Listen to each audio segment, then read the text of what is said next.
തൃശൂർ പൂരം പ്രതിസന്ധി ചർച്ച ചെയ്യാൻ സർക്കാർ വിളിച്ച യോഗം ഇന്ന്. പൂരം പ്രദർശനത്തിന്റെ തറവാടക വിഷയത്തിൽ വൈകുന്നേരം 5 മണിക്ക് തൃശൂർ രാമനിലയത്തിലാണ് ചർച്ച നടക്കുക.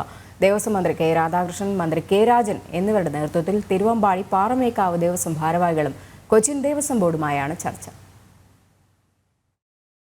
പൂരം പ്രദർശനത്തിന്റെ തറവാടക കൂട്ടിയതിൽ ഹൈന്ദവ സംഘടനകളുടെ അടക്കം പ്രതിഷേധം ശക്തമായ സാഹചര്യത്തിലാണ് സർക്കാർ അടിയന്തര ചർച്ചയ്ക്ക് തയ്യാറായത്. നവകേരള യാത്രയ്ക്ക് ശേഷം ജില്ലയിലെത്തിയ ദേവസ്വം മന്ത്രി കെ രാധാകൃഷ്ണനും മന്ത്രി കെ രാജനും വിഷയത്തിൽ ദേവസ്വങ്ങളും ദേവസ്വം ബോർഡ് ഭാരവാഹികളുമായി ചർച്ച നടത്തും. 2 കോടിയിലധികം രൂപ തറവാടക നൽകണമെന്നാണ് കൊച്ചിൻ ദേവസ്വം ബോർഡ് ആവശ്യപ്പെടുന്നത്.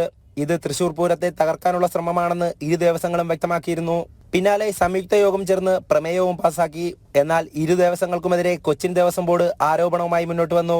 പാറമേക്കാവ്, തിരുവമ്പാടി ദേവസ്വങ്ങൾ വരവ് ചെലവ് കണക്കുകൾ പുറത്തുവിടണമെന്ന് ആവശ്യമുന്നയിച്ചു. സ്വതന്ത്ര ദേവസ്വങ്ങളെ തങ്ങളുടെ പരിധിയിലാക്കാനുള്ള ശ്രമമാണ് കൊച്ചിൻ ദേവസ്വം ബോർഡിന്റെതെന്നാണ് ആക്ഷേപം. ആവശ്യപ്പെട്ട തറവാടക 1 കോടിയിലേക്ക് നിജപ്പെടുത്തി സമവായം കണ്ടെത്താനാണ് സർക്കാർ ശ്രമം.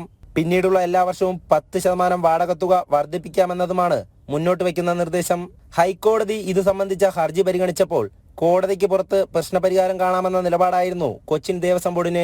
വിഷയത്തിൽ പരിഹാരം കണ്ടെത്തി 4-ന് കേസ് കോടതി വീണ്ടും പരിഗണിക്കുമ്പോൾ തീരുമാനം അറിയിക്കാനാണ് സർക്കാർ നീക്കം. ജനം, തൃശൂർ.